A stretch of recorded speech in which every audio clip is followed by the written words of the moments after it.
Ya, jadi kita akan lihat juga Bapak Ibu ya, influencer, teman dan saudara itu juga jadi salah satu gitu ya Bapak Ibu ya.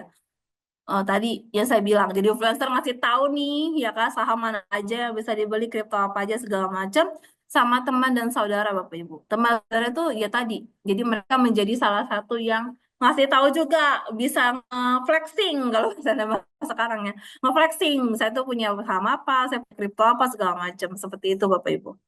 Ya, terus kita tahu ya ada yang namanya unclear truth and analysis. Ini yang menjadi salah satu kemarin hasil temuan dari mahasiswi saya dan juga saya. Ternyata mereka itu sebenarnya itu dikasih kenyataan yang kita nggak blur gitu ya, abu-abu. Karena memang benar atau enggak kenyataannya kita nggak bisa verifikasi. Contoh, kalau PTA mau dibeli sama PTB, siapa yang bisa memverifikasi itu? Kecuali memang sudah kelihatan gitu ya. Oh, ternyata si PTA ini kemarin kayaknya habis datang kunjungan ke PTB kayak gitu. Ya, itu ibaratnya kan analisisnya itu juga 50-50 ya Bapak Ibu ya. Terus ketika dianalisis, oh iya ya PTA itu lagi bangkrut nih misalnya gitu. Apakah mereka mau ke PTB mau apa ya, ada apa ya seperti itu. Nah, itu kan jadi info. Nah, kalau mereka unclear truth misalnya tadi, PTA itu kayaknya ya ada kata-kata kayak gitu, kayaknya ya bisa PTB deh. Mana buktinya? Gue nggak bisa kasih tahu sih karena itu dari orang dalam. Unclear truth kan, nggak ada buktinya gitu. Analisis juga sama, mereka juga mohon maaf Bapak Ibu, 21 orang itu nggak punya background accounting dan juga keuangan, itu mereka nggak ngerti sama sekali analisis. Jadi gimana ceritanya tuh mereka mau investasi tapi sama sekali nggak ngerti apa yang diinvestasikan. Jadi beli aja yang namanya uang uang dingin, ya sudah uang dingin, dia dibuang ya udah, yang namanya rugi ya sudah tidak apa-apa. Bayangkan Gen Z, generasi kita yang ibaratnya di bawah gen milenial ya. Ya di bawah saya gitu karena saya juga masuk ke milenial. Nah, gimana dengan gen alpha? Kan jadi pertanyaan juga Bapak Ibu ya. Itu jadi concern kita bersama seperti itu. Nah, terus gimana? Kalau tadi saya investasi, saya mau utang. Oh ya nggak apa-apa. Utang kita harus tahu dulu. Ya, banyak sekali sarana untuk meminjam uang. Mau pinjaman online tadi saya bilang peer-to-peer lending. Ya, jadi ada perusahaan yang bisa pinjemin kepada kita semua. Biasanya memang untuk modal usaha ya, orang-orang itu pinjam utang. Terus ada kartu kredit juga. Kalau misalnya mau pakai, ya pinjam ke bank, termasuk dengan Bapak Ibu tuh juga bisa ada installment atau kita ada nyicil beli rumah, beli motor, beli mobil, masuk itu dan pinjaman lainnya. Harus memahami dulu apa saja tipe pinjaman dan mengukur kemampuan membayar. Kalau saya pinjam yang namanya dari bank, bunganya berapa sih? Saya mampu bayar nggak ya? Saya mau beli properti, saya mau pinjamnya dari bank A, boleh nggak ya? Saya bisa. Atau saya mau beli properti tapi saya angsurannya kepada developer. Nah, itu juga gimana? Jadi dicek dulu, dibaca klausalnya segala macam. Seperti itu. Nah, terus yang penelitian saya sama dua mahasiswa saya, ya Jessica dan juga Yunita, gitu ya, kita ngomongin pinjaman online ilegal. Ya, jadi pada tahun 2021, Bapak Ibu, kami melakukan penelitian ini 2021 2022 pada saat COVID gitu ya, pandemi COVID. Itu mereka bilang sebenarnya mereka itu si pinjaman online ilegal ini merajalela di mana-mana. Waktu itu yang namanya kita mau masukin uang 5 miliar ke dalam e-wallet, e-wallet ya Bapak Ibu ya, itu nggak akan dicek sama pemerintah ya. Karena waktu itu kayaknya yang di handle-nya sama OJK. Nggak lama, Bank Indonesia masuk. Kira ketahuan tuh. Kalau kita masukin uang segini tuh dari mana, buat apa, segala macam itu jadi clear semuanya. Nah, terus kenapa bisa muncul nama pinjaman ilegal, pinjaman pinjol ilegal tuh kok bisa? Nah, suntik dananya itu adalah dari bukan perusahaan negara-negara besar yang memang mereka itu terindikasi untuk melakukan pencucian uang atau money laundering. Money launderingnya itu masuk ke Indonesia dengan tadi pakai e-wallet, Bapak Ibu. Pakai e-wallet, uang seperti itu diputar di bawah. Mereka tuh kalau saya ngobrol sama teman-teman yang di bisnis law gitu ya, hukum bisnis, salah satunya ada yang menjadi juga salah satu tim di membantu untuk di Metro Jaya gitu ya. Sampai bilang itu diputernya itu di bawah, ya dia ini masuk ke pinjol ini. Orang-orang dipinjamkan uang dengan bunga segitu besar, instan, instan banget loh, tinggal KTP doang. Tapi kita tuh ketika kita download APK gitu ya, aplikasi Bapak Ibu coba deh perhatikan. Pasti mereka akan meminta yang namanya persetujuan, izinkan Facebook, misal izinkan Facebook mengakses mengakses foto, izinkan Facebook untuk mengakses kontak. Once ini juga aplikasinya Bapak Ibu klik dengan boleh mengizinkan mereka mengakses kontak, semuanya langsung kontaknya dia berjedar. Ya, makanya nggak lama OJK langsung ngasih tahu mana aja sih, ya, mana aja tuh pinjol ilegal, mana aja pinjol legal, yang pinjaman online legal.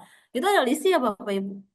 Ya, yang sekarang ini ada di OJK tuh kalau tidak salah 94 perusahaan, gitu ya.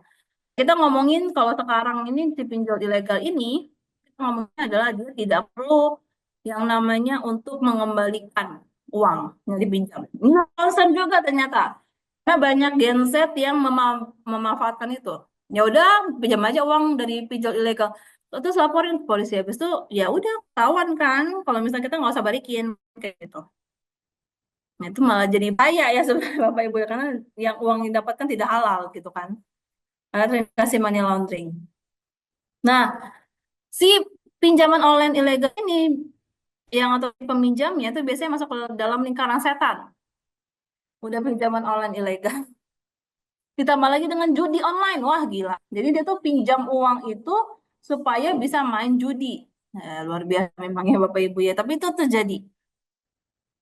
Ya, dia lingkaran setan tuh begitu terus dia. Ya udah hancur udah nama dia. Kenapa? Karena kan udah di mana-mana ya. KTP-nya tersebar seperti itu. Nah, jadi pinjol tuh boleh nggak sih, pinjaman online tuh boleh nggak sih? Kemarin dulu saya ke Jawa Barat, yang tadi sempat saya sampaikan Bapak Ibu, saya ke Jawa Barat, saya bertemu dengan ibu-ibu di sana. Kalau ya kita tahu lah Bapak Ibu ya, kalau orang Sunda kita emok gitu. Di emok itu kan duduk yang bersimpul, yang gaya wanita gitu kan ya. Itu saya tahun 2022 ke sana, itu merajalela Bank Emok, Bank offline. Itu lebih mengerikan dari pinjol. Kenapa? Karena bisa 20% bunganya. Gila kan? 20% bunganya. Dengan orang memverifikasi itu, kalau pinjol ibaratnya cuma pakai KTP doang, ini datang ke rumah. Dan Bapak Ibu, cowok-cowoknya nggak boleh tahu. Ya, kasihan ya. Jadi suaminya nggak boleh tahu katanya. Hanya wanita yang boleh meminjam uang di situ. Kita sudah tahu ya, ibu-ibu kita udah melihat ya, ada yang namanya perbedaan di sini. Kenapa sampai cowok nggak boleh tahu, harus cewek meminjam? Aneh kan? Oke, saya tanya lagi lebih jauh. Kenapa ibu harus pinjam?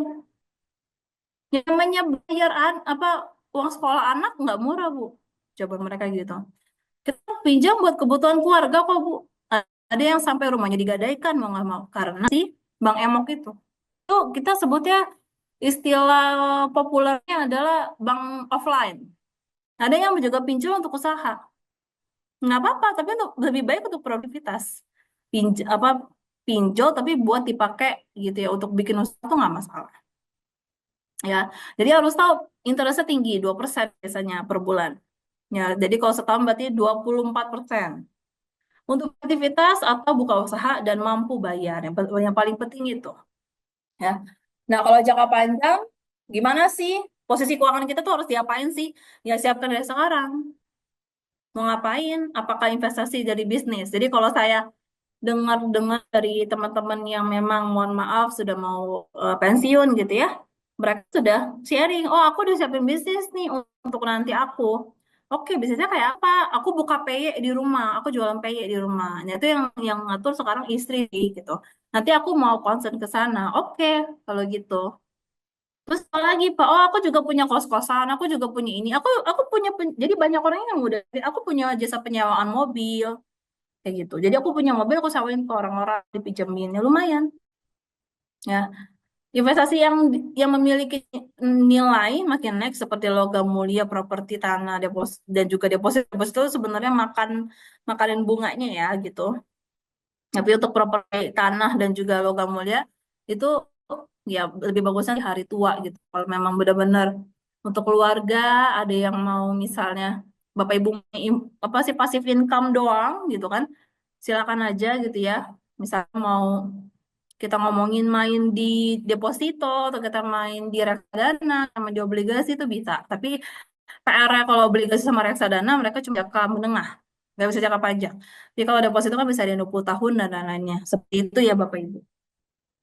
Jadi siapkan investasi biar cuan. Jadi udah tahu kata cuannya ya. Cuannya bukan untuk kita mencari keuntungan yang gimana, tapi untuk diri kita sendiri pribadi, gimana sih ngatur keuangan kita, gimana sih ngebalancein yang namanya utang, ya aset dan juga investasi. Ya investasi itu bagian dari aset ya. Gimana dengan utang kita, gimana dengan modal kita sama aset kita. Ya kenali dulu investasi yang kita inginkan. Ya, kenal dulu, cari tahu dulu, mulai dari sekarang. Ini investasinya apa ya? Rekonya apa ya? Kok bisa begitu ya? Seperti itu.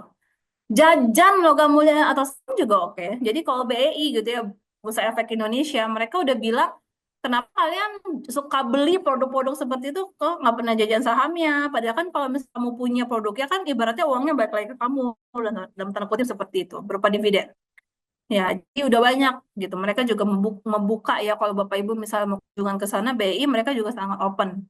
Gitu. Harapannya makin banyak orang yang mau berinvestasi di saham seperti itu, ya.